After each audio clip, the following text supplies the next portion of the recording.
G'day. You might be asking yourself, what are the most addictive companies in Australia? Is it the pokies industry, big alcohol companies, or even the big tobacco lobbies? Well, no, of course it isn't. It's disposable vape companies. Now, all my friends and I are addicted to it, so I try to figure out exactly just how much nicotine is in one of these disposable vapes.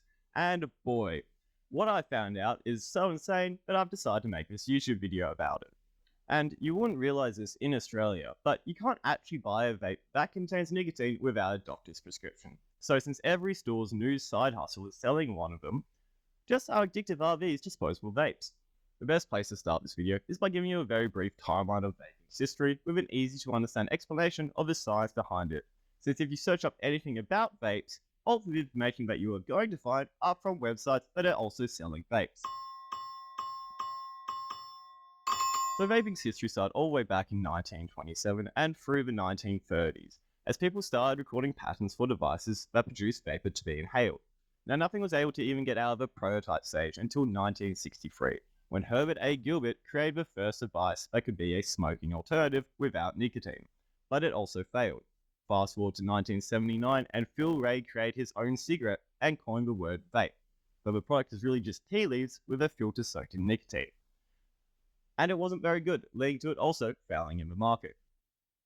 Jumping forward to the 1990s and 2000s, when there was a lot more new prototypes of vapes introduced to the market, but they were mainly focused on new ways for stoners to get high.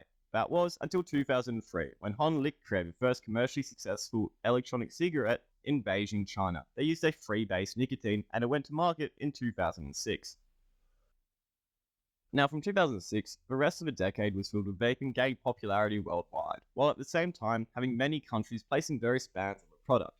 This was until 2010, where vape fests started to be held in different cities throughout the world, as governments started creating legislation that made vapes containing nicotine legally available. And to 2015, with the introduction of Juul and the first popular disposable vape that uses a nicotine salt.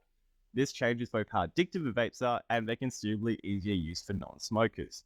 Followed up in 2017 with the introduction of two new competitors in the market, being iGet and HQD, bringing us to today.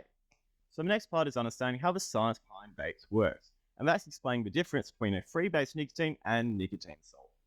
Now, up until 2015, every vape you could buy would use a free-base nicotine. Now, the properties of this liquid are important, as it's considered to have a high pH base. Now, having a high pH base means that the more nicotine you put in the vape, the more it would burn your throat. Now, this stopped people who didn't smoke in taking up vaping, as it would irritate their throat too much to be an effective nicotine delivery system. Now introduce nicotine salt, which is when you take a free-base nicotine and you add an acid. This gives a neutral pH balance. Now, the reason this is so revolutionary is for two factors. The first is because it is neutral, it means that it will not irritate the throat like a free-base nicotine does, allowing you to have 2 to 10 times the amount of nicotine in your vapes than you previously could have. And secondly, it absorbs faster into your body, meaning it leaves your body faster, making you want to use it more than you previously would have. Which is why as soon as you put a disposable vape down, you instantly want to pick it back up again, because the nicotine has already left your body and you've already got cravings back again. So to explain the difference between the two different types of vape, liquid is honestly just the addition of a citric acid. Now, the best reference that isn't a vape website is by BMC, and their respiratory researchers paper, an updated overview of e-cigarette impact on human health. They found the equivalent vape you should use if you're quitting smoking should have a strength of 20 milligrams per milliliter or 2%. Now, if you look at iGet and HQD, they sell vapes that are even 5 or 6%, which means they're either 2.5 times to 3 times the strength of your regular cigarette.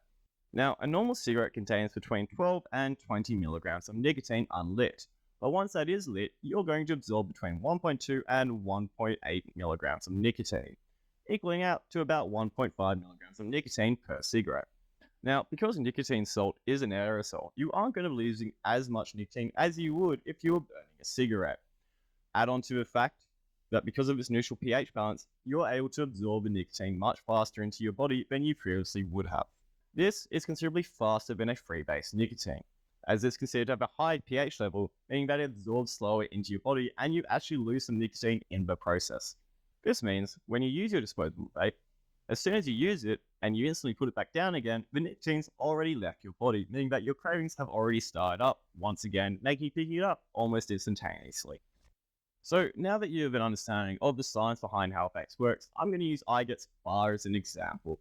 It holds 12 mils of liquid and contains 5% nicotine. So if you times those two numbers together, you get the total amount of nicotine in a single disposable vape just here. So now we have a better understanding of the science and history behind vaping, let's talk about the most addictive companies in Australia. Now, in 2017, Juul, who was a founder in this market, got sued to all hell, thanks to them advertising their products to kids.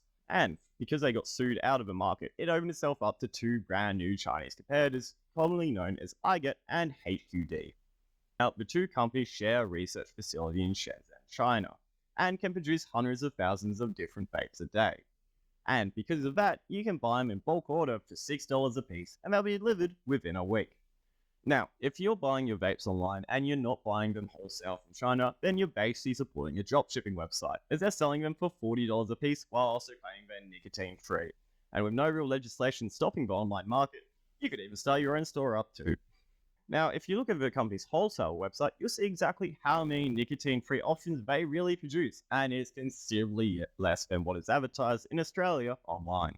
So now with this better understanding of vapes, I made this graph of all of iGet's vapes and the amount of nicotine in each of them. And if you want to scare new mates that do vape, here's a lovely graph that I made that shows them exactly how many cigarettes they are smoking when they use one of their disposable vapes. And to finish up this video, the Australian government has proposed to implement some sweeping new changes that's going to affect the importation of vapes in Australia. The laws that the government are proposing are going to be getting rid of the grey area that currently exists where you can have a vape that does not contain nicotine. The laws that have been proposed are going to be impacting people who are currently importing them and also people selling them from their stores. Unless you listen to some news websites who are falsely claiming that they're going to be giving you a $1,000 fine if they catch you with a disposable vape. Which is exactly not true, as the last thing the Australian government wants is a bunch of pissed off parents paying fines for their kids' vaping addiction. You reached the end of the video, and thank you so much for watching it. This has been my first YouTube video I've ever actually uploaded, and I've got a couple of videos coming up soon, so stay tuned for that, and see ya.